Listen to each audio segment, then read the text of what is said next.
ಇದೇವ್ದು ತಾವು ಬಂದು ಹೋದ್ಮೇಲೆ ಆರ್ ಅಶೋಕ್ ಅವರೆಲ್ಲ ವಿರೋಧ ಪಕ್ಷ ನಾಯಕರೆಲ್ಲ ಬಂದು ಹೋದ್ರು. ಒಂದು ನೀರು ಕೊಡೋಕ್ಕೂ ಆಗ್ತಾ ಇಲ್ಲ ಇವ್ರ ಕೈಯಿಂದ, ಸರ್ಕಾರದಿಂದ. ಈಗ ನೋಡಿ, ವಿರೋಧ ಪಕ್ಷದ ನಾಯಕರು ಆ್ಯಕ್ಟಿವ್ ಆಗಿದ್ದಾರೆ, ಒಳ್ಳೆಯದು ರಾಜ್ಯಕ್ಕೆ. ಯಾಕಂದರೆ ಎಲ್ಲ ಮಲಗಿದ್ರು ಉಂಡು, ಯಾಕಂದ್ರೆ ಅವ್ರದ್ದೆಲ್ಲ ಕರ್ಮಕಾಂಡಗಳೆಲ್ಲ ಜನ ತಿರಸ್ಕಾರ ಮಾಡಿದ್ದಕ್ಕೆ ಅದೆಲ್ಲ ಆಗಲಿ. ಈಗ ನೋಡಿ, ಈಗ ಅವರು ಓಡಾಡ್ತಾ ಇದ್ದಾರೆ, ಒಳ್ಳೆಯದು, ಚುರುಕು ಮುಟ್ಟಿಸ್ಬೇಕು ಸರ್ಕಾರಕ್ಕೆ, ತಪ್ಪೇನಿಲ್ಲ. ಇಲ್ಲಿ ನೀರಿನ ಸಮಸ್ಯೆ ಆಗಿದ್ದು ಯಾವ ಕಾರಣಕ್ಕಂತ ನಿಮಗೆ ಗೊತ್ತಿದೆ. ಅಲ್ಲಿ ಸಡನ್ನಾಗಿ ಮಳೆ ಬಂದು ಎಲ್ಲಿಂದ ನೀರು ಬೆಣ್ಣೆತೊರೆದಲ್ಲಿ ಬರ್ತಾ ಇದೆಯಲ್ಲ, ಅಲ್ಲಿ ಸ್ಲಶಿ ವಾಟರ್ ಬಂದಿರೋದ್ರಿಂದ ಅದು ನೀರು ರಿಸ್ಕ್ ತೊಗೊಳ್ಬಾರ್ದು ಅಂತ ಅವರು ಪಾಪ ಡೆಫರ್ ಮಾಡಿದ್ದಾರೆ. ಅದೇ ಜಿಮ್ಸಲ್ಲಿ ಆ ಸಮಯದಲ್ಲಿ ಅವರು ಸರ್ಜರಿ ಮಾಡಿದ್ದಾರೆ. ಆಮೇಲೆ ಏನು ಜಯದೇವದಲ್ಲಿ ಏನು ಎಲ್ಲ ಹಾಸ್ಪಿಟಲ್ ಕ್ಲೋಸ್ ಮಾಡಿದ್ದಾರೆ. ಅಲ್ಲಿ ಕ್ಯಾತ್ ಲ್ಯಾಬ್ ರನ್ನಿಂಗ್ ಇತ್ತು, ಅಲ್ಲಿ ಒ ಪಿ ಡಿ ರನ್ನಿಂಗ್ ಇತ್ತು, ಅಲ್ಲಿ TMT ಇತ್ತು, ಅಲ್ಲಿ ECG ಮಾಡ್ತಾಯಿದ್ರು, ಅಲ್ಲಿ ಅಲ್ಟ್ರಾಸೌಂಡು, ಈಕೋ ಕಾರ್ಡಿಯೋಗ್ರಫಿ ಎಲ್ಲ ರೆಡಿ ಇದೆ. ಹಾಸ್ಪಿಟ್ಲ್ ಅಂತೂ ಫುಲ್ ಫಂಕ್ಷನಿಂಗೇ ಇತ್ತಲ್ಲ. ನೋಡಿ, ಅವರು ಓಪನ್ ಹಾರ್ಟ್ ಸರ್ಜರಿ ಪಾಪ ಅವರಿಗೆ ಟೆಕ್ನಿಕಲಾಗಿ ಪೂರ್ತಿ ಮಾಹಿತಿ ಇರಲ್ಲ, ಅದಕ್ಕೂ ರಿಸ್ಕ್ ತೊಗೊಳ್ಬಾರ್ದು, ಝೀರೋ ರಿಸ್ಕ್ ತೊಗೊಳ್ಬೇಕು ಅಂತ 4 ದಿವಸ ಡೆಫರ್ ಮಾಡಿದ್ದಾರೆ. ಯಾಕಂದರೆ ಇವೆಲ್ಲ ಎಲೆಕ್ಟಿವ್ ಸರ್ಜರೀಸ್, ಯಾವ ಎಮರ್ಜೆನ್ಸಿ ಸರ್ಜರೀಸ್ ಅಲ್ಲ ಇವು. This will be all elective surgeries. ಹಾಗಾಗಿ ಡೆಫರ್ ಮಾಡಿದ್ದಾರೆ. ನೋಡಿ, ಜಯದೇವ ಅಂತ ಆಸ್ಪತ್ರೆ ಮೇಲೆ ಇವರು ಜನರಿಗೆ, ಈ ರಾಜ್ಯದ ಜನರಿಗೆ ವಿಶ್ವಾಸ ಇದೆ. ಅಂಥದ್ರ ಮೇಲೆ ಇವರು ರಾಜಕೀಯ ಮಾಡೋಕ್ಕೆ ಹೋಗಬಾರ್ದು ಅಂತಕ್ಕಂಥದ್ದು ನನ್ನ ಒಂದು ಸಲಹೆ ವಿರೋಧ ಪಕ್ಷ ನಾಯಕರಿಗೆ. ಅಲ್ಲಿ ಏನೂ ಲೋಪ ಏನೂ ಆಗಿಲ್ಲ.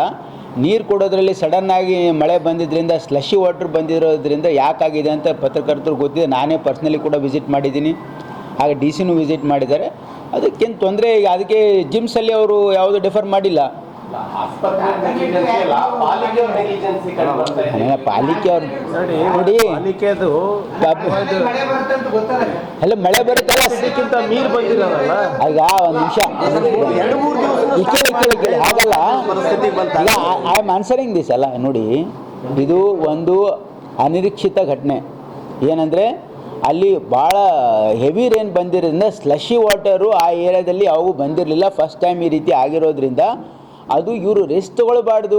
ನೀರು ಸಪ್ಲೈ ಆಗಿಲ್ಲ ಅಂತಲ್ಲ, ನೀರು ಸಪ್ಲೈ ಇತ್ತು. ಅಲ್ಲಿ ನೀರು ಸಪ್ಲೈನೇ ಇರಲಿಲ್ಲ ಅಂತಂದರೆ ಆಸ್ಪತ್ರೆ ಕ್ಲೋಸ್ ಮಾಡಿದ್ರಾ? ಅಲ್ಲಿ ಕ್ಯಾತ್ ಲ್ಯಾಬ್ ನಡೀತಾ ಇತ್ತು, ಅಲ್ಲಿ ಎಲ್ಲ ರೀತಿಯಿಂದ ಪೇಷಂಟ್ ಆಗ್ತಾಯಿತ್ತು. ಬಟ್ ಇವರು ನಾವು ಇಂಥ ಸಂದರ್ಭದಲ್ಲಿ ನಾವು ರಿಸ್ಕ್ ತೊಗೊಳ್ಬಾರ್ದು. ಯಾಕಂದರೆ bypass surgery is A very complicated and long procedure surgery ಅದು. ಹಾಗಾಗಿ ಅದರಲ್ಲಿ ನಾವು ಯಾವುದು 0% ರಿಸ್ಕ್ ತೊಗೊಳ್ಬೇಕು ಅಂತ 4 ದಿನ ಡೆಫರ್ ಮಾಡಿದ್ದಾರೆ. ಇವ್ಯಾವು ಎಮರ್ಜೆನ್ಸೀಸ್ ಅಲ್ಲ. ಇದು ದಿಸ್ ನ್ಯಾಚುರಲ್ ಆಗಿ ನೇಚರಿಂದ ಆಗಿರ್ತಕ್ಕಂಥದ್ದು. ಹಾಗಾಗಿ ಸುಮ್ಮನೆ ಯಾರಿಗೋ ಬ್ಲೇಮ್ ಮಾಡಿ ಇಂಥದ್ರ ಮೇಲೆ ಸರ್ಕಾರ ಬ್ಲೇಮ್ ಮಾಡೋದಕ್ಕೆ ಅಲ್ಲಿಂದ ಇಲ್ಲಿಗೆ ಬರ್ತಾರೆ ಅಂತಂದರೆ ನನಗೆ ಖುಷಿಯಾಗಿದೆ. ಇವರೆಲ್ಲ ಅಟ್ಲೀಸ್ಟ್ ಆ್ಯಕ್ಟಿವನ್ನ ಆಗಿದ್ದಾರೆ. ಸರ್ಕಾರದಲ್ಲಿದ್ದಾಗ ಇಷ್ಟು ಚುರುಕಾಗಿದ್ದಿದ್ರೆ ಈ ರೀತಿ ಇರ್ತಾ ಇರಲಿಲ್ಲ. ಬಟ್ ಪರವಾಗಿಲ್ಲ, ಅವ್ರು ಹೇಳಿದ್ದಾರೆ. ಅವ್ರು ಏನೇನು ಸಲಹೆ ಕೊಡ್ತಾರೆ ನೋಡ್ತೀವಿ. ಏನೇನು ಅವರು ಕರೆಕ್ಟಿವ್ ಮೆಜರ್ಸ್ ಹೇಳಿದ್ರೆ ಅಡಾಪ್ಟ್ ಮಾಡ್ತೀವಿ. ಯಾರು ಬರೀಲಿ ಅವರು, ನೋಡಿ, ಅವ್ರು ಹೇಳಿದ್ದಾರೆ ಅಂತ, ಅಪೋಸಿಷನ್ ಅವ್ರು ಹೇಳಿದ್ದಾರೆ ಅಂತ ನಾವು ವಿಲ್ ಎಕ್ಸಾಮಿನ್ ಯಾರ್ದು ಅದರಲ್ಲಿ what is the fault of any of the doctors. ಯಾರಿಗೆ ಸಸ್ಪೆಂಡ್ ಮಾಡಿ ಅಂತ ಬರಿತೀವಿ ಅಂತ ನೋಡಿ, ಬರೀಲಿ ಅವರು, ವಿಲ್ ಎಕ್ಸಾಮಿನ್. ಯಾಕಂದರೆ ಬರೀಲಿ. ನೋಡಿ, ಸರ್ಕಾರ ನೋಡಿ, we are responsive to positive constructive opposition ಇದ್ದರೆ will definitely look into it. ಅವ್ರು ಏನಾದರೂ ಇಂಥ ಲೋಪ ಆಗಿದೆ ಪರಿಶೀಲನೆ ಮಾಡಿ ಅಂದರೆ ಅದನ್ನು ಪರಿಶೀಲನೆ. ಜನರಿಗೆ ಕುಡಿಯೋಕ್ಕೆ ಯೋಗ್ಯ ಇಲ್ಲ, ನೀರು ಸರಿ ಇಲ್ಲ, ನೀರು ಕುಡಿಬಾರ್ದು ಅಂತ ಲೆಟರ್ ಬರೀತಾರೆ. ಅದನ್ನು ನೀರು ಜನರಿಗೆ ಕೊಡುವಂಥ ಕೆಲಸ ಕಾರ್ಪೊರೇಷನ್ ಅವ್ರು ಮಾಡ್ತಿಲ್ಲ ಸರ್. ಕುಡಿಬೇಡ ಅಂತ ಹೇಳ್ತಾರೆ ಹೊರತಾಗಿ ನೀರು ಕೊಡೋಕ್ಕೆ ಯಾಕೆ ಮುಂದಾಗ್ತಾರೆ? ನೋಡಿ, ಈಗ ಒಂದು ನಮಗೂ ಗೊತ್ತಿದೆ, ಏನು ಧಾರಾಕಾರ ಮಳೆ ಬರೋದ್ರಿಂದ ಮತ್ತು ಹಿಂದಿಂದು ಏನು ನಮಗೆ ಡ್ರಾಟ್ ಬರಗಾಲ ಬೇರೆ ಇತ್ತು. ಸಾಕಷ್ಟು ಹೂಳು ತುಂಬಿತ್ತು, ಮಣ್ಣು ಎಲ್ಲ ಇದು. ಏಕಾಏಕಿ ಎಷ್ಟೊಂದು ನೀರು ಬರೋದ್ರಿಂದ ಎಲ್ಲನೂ ಫ್ಲಶ್ ಔಟ್ ಆಗಿರೋದು. ಆ ನಮ್ಮ ಏನು ಯೂನಿಟ್ ಇದೆ ಅದಕ್ಕೆ ಕ್ಲೀನಿಂಗ್ ಮಾಡೋಕ್ಕಿಂತ ಕೆಪಾಸಿಟಿಗಿಂತ ಜಾಸ್ತಿ ಫಸ್ಟ್ ಟೈಮು ಇಷ್ಟೊಂದು ನೀರು ಬಂದಿರೋದು. ನೀವು ತಾವು ನೋಡಿದ್ದೀರ ವಿಡಿಯೋ ಎಲ್ಲ ಹೇಗೆ. ಸಪ್ಲೈದು ಪ್ರಾಬ್ಲಮ್ ಇರಲಿಲ್ಲ, problem was with the quality of the water. ಅದು ಇದೆ, ನೀವು ವಿಡಿಯೋ ನೋಡಿದ್ರೆ ಮಣ್ಣೀರೇ ಹೊರಗೆ ಬರ್ತದೆ, ಎಲ್ಲ ಮಣ್ಣು ಆಚೆ ಬರ್ತಾ ಇರೋದು. ಈಗ ನಾವು ಅದನ್ನೇ ನಾವು ಸರಬರಾಜು ಮಾಡಿದ್ರೆ ಕಂಟ್ಯಾಮಿನೇಷನಿಂದ ಇನ್ನೂ ಜಾಸ್ತಿ ಆಗ್ತದೆ. ಆಮೇಲೆ ಫಸ್ಟ್ ನಮ್ಮದು ಸ್ಟ್ಯಾಂಡರ್ಡ್ ಆಪ್ರೇಟಿಂಗ್ ಪ್ರೊಸೀಜರ್ ಏನು, when it comes to water distribution, ಅದು ಯಾವುದೇ ಕುಲುಷಿತ ಇದ್ದರೂ ಫಸ್ಟ್ ಅದು ಸೋರ್ಸನ್ನು ಕಟ್ ಆಫ್ ಮಾಡಬೇಕಂತ. ಸೊ ಅದನ್ನು ನಾವು ಮಾಡಿದ್ದೀವಿ. ಅದರಿಂದ ತೊಂದರೆ ಆಗಿದೆ, ಇಲ್ಲ ಅಂತ ಹೇಳ್ತಾ ಇಲ್ಲ. ಬಟ್ ಪ್ರಕೃತಿಯಾಗಿ ಒಂದು ಇದರಿಂದ ಬೆಳವಣಿಗೆಯಿಂದ ಹೀಗಾಗಿರೋದು ಹೊರತು ನೆಗ್ಲಿಜೆನ್ಸಿಂದ ಅಂತ ಅಲ್ಲ. ಆಮೇಲೆ ಇದೇ ತೊಂದರೆ ಏನಾಗಿದೆ ಅಂತ ಅದು ಗೊತ್ತಾಗಲಿಲ್ಲ ಇಲ್ಲ ನೋಡಿ, ಮಾನ್ಸೂನ್ ಪ್ರಿಪರೇಷನ್ ಆಗಿದೆ. ಆದರೆ ಇಷ್ಟು ದೊಡ್ಡ ಪ್ರಮಾಣದಲ್ಲಿ ಈಗ ನಮ್ಮದು ಒಂದು ಎಕ್ಸಾಂಪಲ್ ಒಂದು 100 ml ಕೆಪಾಸಿಟಿ ಇದೆ ಅಂತ ಹೇಳ್ಕೊಂಡು, ಈಗ 110, 120 ಬಂದಾಗ ಇದು ಆಗತ್ತೆ ಸರ್. ಯಾವತ್ತೂ ಕೂಡ ನಾವು ಇಷ್ಟು ನೋಡಿರಲಿಲ್ಲ. ಸೊ ಇದು ಒನ್ ಆಫ್ ಇನ್ಸ್ಟೆನ್ಸಸ್ ಅಂತ ನಾವು ಭಾವಿಸ್ತಾ ಇದ್ದೀವಿ. ಇವತ್ತು ಕೂಡ ನಾವು ಮಾನ್ಸೂನ್ ಪ್ರಿಪೇರ್ಡ್ನೆಸ್ ಬಗ್ಗೆ ನಾವು ಮೀಟಿಂಗ್ ಮಾಡ್ತೀವಿ. ಆಮೇಲೆ ಅದರಿಂದ ಏನಾದರೂ ಅಂಟುವರ್ಡ್ ಇನ್ಸಿಡೆಂಟ್ ಆಗಿದೆಯಾ? ಏನೂ ಆಗಿಲ್ಲ. ಮಂಜುನಾಥ್ ಅವರು ಕಟ್ಟಿರೋಂಥದ್ದು ಗೌರವಕ್ಕೆ ಧಕ್ಕೆ ತರ್ತಾ ಇದ್ದಾರೆ ಇವರು. ಒಂದು ನಿಮಿಷ sir, first of all Manjunath ಅವ್ರು ಕಟ್ಟಿಲ್ಲ, ಸರ್ಕಾರ ಕಟ್ಟಿದ್ದು. ಕೇಳಿ ಈಗ ನೋಡಿ, ಸರ್ಕಾರ ಕಲಬುರಗಿಯಲ್ಲಿ ಕಟ್ಟಿರೋದು ಪ್ರಕಾಶ್ ಅವ್ರು ತಂದಿದ್ದು. ಕೇಳಿ, ಅದೆಲ್ಲ ಆಯ್ತು ಬಿಡಿ. ಯಾರು ಸುಮ್ಮನೆ we not going to this. ಅವ್ರಿಗೆ ಏನಾಗಿದೆ, ಮಸರಲ್ಲಿ ಕಲ್ಲು ಹುಡುಕ್ತಾ ಇದ್ದಾರೆ. ಅವರಿಗೆ ಸರ್ಕಾರದ ವಿರುದ್ಧ ಏನು ನೋಡಿ, ನಿಮಗೆ ನಗು ಬರಲಿಲ್ವಾ? ಅವರೆಲ್ಲ ಬಂದು ನೋಡಿ ಇದಕ್ಕೆ ಈ ಸರ್ಕಸ್ ಮಾಡಿದ್ದಕ್ಕೆ. ನೋಡಿ, they should point out things where it is in the public interest. ಈ ರೀತಿ ಆಗಿದ್ದಕ್ಕೆ ಆ್ಯಸ್ ಎ ಮಿನಿಸ್ಟರ್, ನಾನೇ ಮಿನಿಸ್ಟರ್ ಆಗಿ ಅಲ್ಲಿ ವಿಸಿಟ್ ಮಾಡಿದ್ದೀನಿ. ಅಲ್ಲಿ ಡೆಪ್ಟಿ ಕಮಿಷನರ್ ವಿಸಿಟ್ ಮಾಡಿದ್ದಾರೆ. ಅಲ್ಲಿ 3 ದಿನದಲ್ಲಿ ಎಲ್ಲ ಆಪ್ರೇಷನ್ಸ್ ರೆಸ್ಟೋರ್ ಆಗಿದೆ. What is the issue? There are many various other issue. ಎಲ್ಲಿ ಪಬ್ಲಿಕ್ ಇಂಟ್ರೆಸ್ಟ್ ಅಂಡರ್ಮೈನ್ ಆದಲ್ಲಿ ನೀವು ಹೋಗಿದ್ರೆ ವಿ ಕುಡ್ ಅಂಡರ್ಸ್ಟುಡ್. ಇದೇನೂ ಇಲ್ಲ, ಅವರಿಗೆ ಬೇರೆ ಏನೂ ಅವರಿಗೆ ಸಿಗ್ತಾ ಇಲ್ಲ ಸರ್ಕಾರದ ವಿರುದ್ಧ ಅಂಥೇಳಿ ಈ ಲೆವೆಲಿಗೆ ಇಳಿದಿದ್ದಾರೆ. ಪರವಾಗಿಲ್ಲ, ಇಷ್ಟಾದರೂ ಮಾಡ್ತಾ ಇದ್ದಾರೆ, ತಮ್ಮ ಕರ್ತವ್ಯ ತಾವು ಮಾಡ್ತಾ ಇದ್ದಾರೆ. ಆದರೆ ನಮಗೇನು ಅಭ್ಯಂತರ ಇಲ್ಲ. ಅವ್ರು ಏನೇನು ಸಲಹೆ ಕೊಡ್ತಾರೆ ಸರ್ಕಾರ ಪರಿಶೀಲಿಸ್ತದೆ. ಆಮೇಲೆ ಏನು ಸೂಕ್ತ ಕ್ರಮ ಕೈಗೊಳ್ಬೇಕು ನೋಡಿ, it is not the issue. ಈಗ ಇಲ್ಲಿ ಕೇಳಿ, so what is the issue? ನಾವು ಯಾರಾದರೂ ಕಂಪ್ಲೇಂಟ್ ಮಾಡಿದಾರಾ? ನೋಡಿ, these are all elective surgeries. These are not emergencies. ನೀವು ಹೇಳ್ದಂಗೆ ಯಾವಾಗ ಸಾಧ್ಯ ಇತ್ತಂದರೆ, if that was an emergency surgery we would have spent anything ಮಾಡ್ತಿದ್ವಿ ನಾವು. ಇದು ಎಲೆಕ್ಟಿವ್ ಸರ್ಜರೀಸ್ ಇದೆ, ರಿಸ್ಕ್ ತೊಗೊಳ್ಬಾರ್ದು. ಪೇಷಂಟಿನ ಒಂದು ಹಿತದೃಷ್ಟಿಯಿಂದ ಮಾಡಿರ್ತಕ್ಕಂಥದ್ದು ಇದು. ಅವ್ರಿಗೆ ಅರ್ಥ ಆಗಲ್ಲ ಅದು.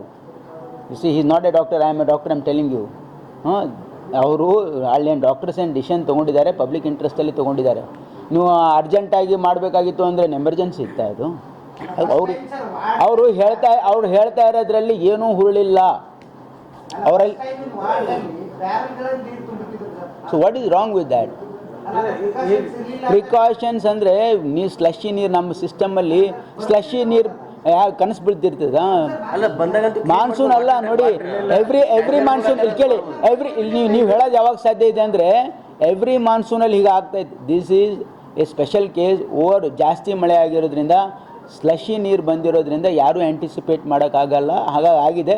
ಅದಕ್ಕಾಗಿ ಪಾಪ ಅವರು ಬ್ಯಾರಲೆಲ್ಲ ಇಟ್ಟಿದ್ದಾರೆ, ಸಮಹಾವ್ ಟ್ಯಾಂಕರಿಂದ ತೊಗೊಂಡಿದ್ದಾರೆ. ಜನರ ಸಮಸ್ಯೆ ಆಗದಂಗೆ ನೋಡ್ಕೊಂಡಿದ್ದಾರೆ. They should be happy and they should appreciate it. Instead of that ಅದಕ್ಕೆ ರಾಜಕೀಯ ಮಾಡ್ತಕ್ಕಂಥ ಅವಶ್ಯಕತೆ ಇಲ್ಲ ಅಂತ ನನ್ನ ಭಾವನೆ.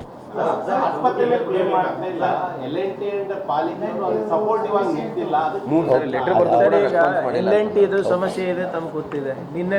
ಮೊನ್ನೆ ಕ್ಯಾಬಿನೆಟ್ನಲ್ಲಿ ಕೂಡ ನಾವು ಚರ್ಚೆ ಮಾಡಿದ್ದೀವಿ. ಕಲಬುರಗಿ, ಹುಬ್ಳಿ ಮತ್ತು ಬೆಳಗಾವಿ ಇದು. ಅದಕ್ಕೆ ನಾವು ಲೀಗಲ್ ಆ್ಯಕ್ಷನ್ ತೊಗೋತೀನಿ ಅಂತ ನಾನು ಮಾನ್ಯ ಮುಖ್ಯಮಂತ್ರಿಗಳಲ್ಲಿ ನಾನು ಮನವಿ ಮಾಡಿದಾಗ, ಮುಖ್ಯಮಂತ್ರಿಗಳು ಇಲ್ಲ, ಇದು ಮೂರು ಭಾಳ ಇಂಪಾರ್ಟೆಂಟ್ ಪ್ರಾಜೆಕ್ಟ್ಸ್ ಇದೆ ಸಿಟಿಗೋಸ್ಕರ. ಸೊ ಆದ್ದರಿಂದ ನಾವು ಅವರಿಗೆ ಕರೆಸಿ ಮಾತಾಡೋಣ ಅಂದ್ಬಿಟ್ಟು ನಿನ್ನೆ ಚೀಫ್ ಸೆಕ್ರೆಟರಿ ಲೆವೆಲಲ್ಲಿ ಡೆಲ್ಲಿಯಿಂದ ಅವ್ರ MDಗೆ ಕರೆಸಿ, ವೈಸ್ ಪ್ರೆಸಿಡೆಂಟಿಗೆ ಕರೆಸಿ ಈಗಾಗಲೇ ಚರ್ಚೆ ಆಗಿದೆ. ನಿನ್ನೆ ಕೂಡ ನಾನು ನಮ್ಮ KUIDFC MD ಲಕ್ಷ್ಮೀಕಾಂತ್ ಅವ್ರ ಜೊತೆ ನಾನು ಸಂಪೂರ್ಣವಾಗಿ ಚರ್ಚೆ ಮಾಡಿ, ನಿನ್ನೆ ಈಗಲೂ ಕೂಡ ಚೀಫ್ ಸೆಕ್ರೆಟರಿ ಅವರು ಏನಾಗಿದೆ ಅಂತ ಕೇಳಿದ್ದಾರೆ. ಸೊ ಅವರು ಒಂದು ಪ್ರೊಸೀಡಿಂಗ್ಸ್ ಡ್ರಾಫ್ಟ್ ಮಾಡಿ ಕ್ಯಾಬಿನೆಟಿಗೆ ತರ್ತಾರೆ. ಅದಾದಮೇಲೆ ನಾವು ಲೀಗಲ್ ಆ್ಯಕ್ಷನ್ ತೊಗೋಬೇಕಾ ಇಲ್ಲ LNT ಅವ್ರ ವಿರುದ್ಧ ಇಲ್ಲಿ ಕಲಬುರಗಿನಲ್ಲಿ ಅಂತ ನಾವು ವಿಚಾರ ಮಾಡ್ತೀವಿ. ಆಲ್ಮೋಸ್ಟ್ ರಸ್ತೆಗಳು ಆಗದೆ ಭಾಳ ಕಡಿಮೆ ಆಗ್ತಾ ಇದೆ. ಈಗ ಇಲ್ಲೇನ ಅದಕ್ಕೆ ನಾವು ನಿಮ್ಗೆ ನೆನಪಿದ್ರೆ ಇದ್ರ ಬಗ್ಗೆ 2 ಸರಿ ನಾನೇ ಮೀಟಿಂಗ್ ಮಾಡಿರೋದು. ಹೋದ ಬಾರಿ ಕೂಡ ನಾವು ಅವ್ರಿಗೆ ವಾರ್ನಿಂಗ್ ಕೊಟ್ಟಿದ್ವಿ, ನೀವು ಸುಧಾರಣೆ ಮಾಡ್ಕೊಂಡಿಲ್ಲ ಅಂದರೆ ನಿಮ್ಮ ಮೇಲೆ ಕಾನೂನು ಕ್ರಮ ತಗೋಬೇಕಾಗುತ್ತೆ. ಅದೇ ನಿನ್ನೆ CS ಲೆವೆಲಲ್ಲಿ ಮೀಟಿಂಗ್ ಆಗಿದೆ. ಈಗ ಅದಾದ್ಮೇಲೆ ಅವ್ರು ಮಾಡಿಲ್ಲ ಅಂದರೆ ಲಾಸ್ಟ್ 1 ಮಂತ್ ಅಲ್ಲಿ ಪ್ರೋಗ್ರೆಸ್ ಆಗಿದೆ ಅಂತ ಹೇಳ್ತಾ ಇದ್ದೀವಿ. ಲಾಸ್ಟ್ 1 ಮಂತ್ಸ್ ಅಂತೂ ಏನಾಗಿಲ್ಲ. ಅದ್ರ ಹಿಂದೆನೇ ನಾವು ಪ್ರಯತ್ನ ಮಾಡಿ ಅವರು ಇಲ್ಲಿ 2 ಸಾವು ಕೂಡ ಆಗಿತ್ತು ತಮ್ಗೆ ಗೊತ್ತಿರೋ ಹಾಗೆ. ಅವಾಗಲೂ ಕೂಡ ನಾವು ಇದು ಮಾಡಿದ್ವಿ. ಈಗ ನಮಗೆ ಇವರಿಗೆ ತೆಗೆಯೋದು ಭಾಳ ಈಸಿ.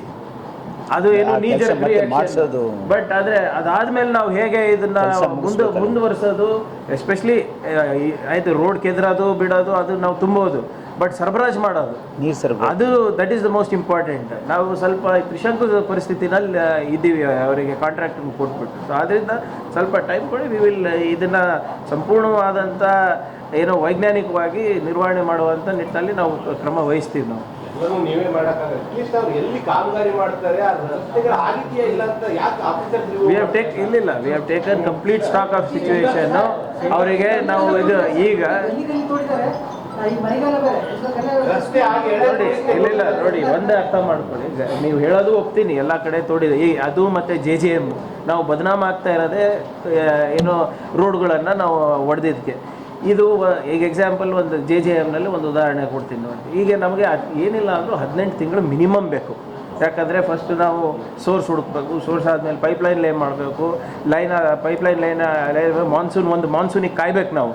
ಒಂದು ಮಳೆಗಾಲ ಆದಮೇಲೆ ಅದು ನೀರು ಸರಬರಾಜು ಆಗ್ತಾ ಇದೆಯಾ ಎಲ್ಲ ಸರಿಯಾಗಿ ನೋಡಬೇಕು, ಲೀಕ್ ಆಗ್ತಾ ಇದೆಯಾ ಎಲ್ಲ ನೋಡಬೇಕು, ಲೀಕ್ ಆಗ್ತಾ ಇದ್ರೆ ಅದು ಮತ್ತೆ ದುರಸ್ತಿ ಮಾಡಬೇಕು, ಅದಾದಮೇಲೆ ಅದು ಮುಚ್ಚಬೇಕು. ಸೊ ಏನಿಲ್ಲ ಅಂದ್ರೂ ಒಂದೊಂದು ಲೈನಿಗೆ ಮಿನಿಮಮ್ 18 to 24 months ಆಗೋದು ಸಹಜ. ಅಟ್ಲೀಸ್ಟ್ ಒನ್ ಮಾನ್ಸೂನ್ ಸೈಕಲ್ಲು ಅಥವಾ ಎರಡನ್ನು ನೋಡ್ತಾರೆ. ಸೊ ಅದರಿಂದ ಅದು ವಿಳಂಬ ಆಗೋದು ಸಹಜ. ಬಟ್ ಇಲ್ಲಿ ಸ್ವಲ್ಪ ನಿರ್ಲಕ್ಷ್ಯ ಆಗಿದೆ ಅಂತ ಕೂಡ ನಾನು ಒಪ್ತೀನಿ. ಅದಕ್ಕೆ ಒಂದು ಅದೇ ಅಲ್ಲೇ ಹೋಗ್ತಾ ಇದ್ದೀವಿ. ಅದೇನು ಸಂಪೂರ್ಣ ಮಾಹಿತಿ ಇಲ್ಲ, ಈಗ ಬಂತ ಮಾಹಿತಿ. ನಾವು ಡಾಕ್ಟರ್ ಸಾಹೇಬ್ರು ಅಲ್ಲೇ ಹೋಗ್ತಾ ಇದ್ದೀವಿ. ಬಟ್ ಯಾವ ನೆಗ್ಲಿಜೆನ್ಸ್ ಅದೇ ಈಗ ಹೇಳಿದ್ರಲ್ಲ ಸರ್, ಹುಡುಗ ಎರಡು ಡೆತ್ ಅದೇ ಈಜಾಡಕ್ಕೆ ಹೋಗಿ ಟೈಮ್ ಬಾಂಡ್ ಇರಲ್ಲ ಯಾವುದೇ ರಸ್ತೆ. ಈಗ ಆನಂದ್ ಹೋಟೆಲ್ನಿಂದ ರೋಡ್ ಆ ಕಡೆ ಯಾವ್ದು ರಂಗ ಮಂದಿರ 1-1.5 ತಿಂಗಳ ನಾನು ಹೇಳಿದ್ದೀನಲ್ಲ, it takes 18 months minimum. 12 to 18 months ಅಂತೂ ಬೇಕೇ ಬೇಕು. ಎಲ್ಲಿ ಜಾಸ್ತಿ ಇದು ಇರ್ತದೆ ಅಟ್ಲೀಸ್ಟ್ 24 months ಅಂತೂ ಬೇಕೇ ಬೇಕು. ನಾವು 2 ತಿಂಗಳಲ್ಲಿ 3 ತಿಂಗಳಲ್ಲಿ ಮಾಡುವಂಥ ಕೆಲಸ ಅಲ್ಲ ಇದು, ಎಸ್ಪೆಷಲಿ ಸರಬರಾಜು. ಇದಾದಮೇಲೆ ನಮ್ಮದು ಇವತ್ತು DHO ಕರೆದಿದ್ದೀವಿ. ಇದಾದಮೇಲೆ ಮೀಟಿಂಗ್ ಮಾಡ್ತಾ ಇದ್ದೀವಿ. Will give direction. ಯಾಕಂದ್ರೆ ದಿಸ್ ಈಸ್ ದ ಟೈಮ್. ಯಾಕಂದರೆ ಯೂಶ್ವಲಿ ಈ ಸೀಸನಲ್ಲಿ ಡೆಂಗ್ಯೂ ಕೇಸಸ್ ರೇಸ್ ಆಗ್ತದೆ. ಹಾಗಾಗಿ ನಾವು ಅದಕ್ಕೆಲ್ಲ ಪ್ರಿಕಾಷನ್ಸು ತೊಗೊಳ್ತೀವಿ. ಎಲ್ಲ ಆಸ್ಪತ್ರೆಗಳಿಗೂ ಕೂಡ ನಾವು ರೆಡ್ ಅಲರ್ಟನ್ನು ಅವರಿಗೆ ಕೂಡ ಕೇಳ್ತೀವಿ. ಅದ್ರ ಜೊತೆಗೆ ಕಾರ್ಪೊರೇಷನು, ಮುನ್ಸಿಪಾಲ್ಟೀಸು ಎಲ್ಲೆಲ್ಲಿ ಜಾಸ್ತಿ ಕೇಸಸ್ ಆಗ್ತದೆ ಇವೆಲ್ಲ ಎಂಡಮಿಕ್ ಏರಿಯಾಸ್ ಇರುತ್ತೆ ನಮ್ಮ ಹತ್ರ. ಯಾವ್ಯಾವ ಎಂಡಮಿಕ್ ಏರಿಯಾದಲ್ಲಿದೆ ಅಂತ ಅಲ್ಲಿ ಫಾಗಿಂಗ್ ಮಾಡೋದಾಗಿರ್ಬೋದು, ಅಥವಾ ಗ್ಯಾಂಬೂಸಿಯನ್ ಫಿಶ್ ಯೂಸ್ ಮಾಡಿ ಅದಕ್ಕೆ ಇದೇನು ಲಾರ್ವಾ ಇದೆಯಲ್ಲ ಅದನ್ನು ಡಿಸ್ಟ್ರಾಯ್ ಮಾಡೋದಕ್ಕೆ ಇವತ್ತು ಏನೇನು ಕ್ರಮ ಕೈಗೊಳ್ಳಬೇಕು ಅದನ್ನು ನಾವು ಮೀಟಿಂಗಲ್ಲಿ ಚರ್ಚೆ ಮಾಡ್ತೀವಿ. ಡಾಕ್ಟರ್ ಶರಣ್ ಪ್ರಕಾಶ್ ಸಾಹೇಬ್ ಹೇಳಿದಾಗೆ ನೋಡಿ, ಏನೇ ಇದ್ರೂ ಕಲಬುರಗಿನಲ್ಲಿ ಸ್ವಲ್ಪ ಇಂಪ್ರೂವ್ಮೆಂಟ್ ಆಗ್ತಾ ಇದೆ. ಈಗ ಉದಾಹರಣೆಗೆ ನೋಡಿ, ಎಂದೂ ಕೂಡ ನಮಗೆ ಇಷ್ಟು ದೊಡ್ಡ ಮಟ್ಟದಲ್ಲಿ ರೈತರಿಗೆ ಪರಿಹಾರ ಸಿಕ್ಕಿರಲಿಲ್ಲ. 630-700 ಕೋಟಿ ರೂಪಾಯಿ ಬರ್ತಾ ಇದೆ. ಮಾನ್ಸೂನ್ ಪ್ರಿಪೇರ್ಡ್ನೆಸ್ಸು ಆಗ್ತಾ ಇದೆ. ಡ್ರಾಟಲ್ಲಿ ಬರಗಾಲದಲ್ಲೂ ಕೂಡ ನಾವು ಪ್ರಾಮಾಣಿಕವಾಗಿ ಈ ಬಹುಶಃ ಏನಿಲ್ಲ ಒಂದು 100 ಮೀಟಿಂಗ್ಗಳನ್ನು ನಾವು ಮಾಡಿ ನಿಮಗೂ ಓಪನ್ ಮಾಡಿ ನೀವು ಕೂಡ ಬಂದಿದ್ದೀರ. ಅದಕ್ಕೆ ನಾವು ಮಾಡೋದು ಸ್ವಲ್ಪ ನೀವು ನಮ್ಗೆ ಪ್ರೋತ್ಸಾಹ ಕೊಟ್ಟರೆ ಇನ್ನೂ ಹೆಚ್ಚು ಮಾಡ್ತೀವಿ. ಬೇಸಿಕಲಿ ನಮಗೆ ನೀವು ಸರಿ ಇಲ್ಲ ಆಗಲ್ಲ. ನೋಡಿ, ನಮ್ಮ ಫೋಕಸ್ಸು ಬೇಕು ಅಂತ ಪಾಸಿಟಿವ್ ಸೈಡ್ ಇರಲಿ. ನಮ್ಮ ಫೋಕಸ್ ಎಲ್ಲ ಪಾಸಿಟಿವ್ ಸೈಡ್ ಇರಲಿ. ಡೆವಲಪ್ಮೆಂಟ್ ಇದ್ರ ಬಗ್ಗೆ ಇಲ್ಲ, ಮುಂಚೆ ಕೂಡ ಇದ್ರ ಬಗ್ಗೆ ಎಲ್ಲ ಹೇಳಿದ್ದೇವೆ. ಎಲ್ಲರಿಗೂ ಕೂಡ ಸ್ವತಂತ್ರ ಇದೆ.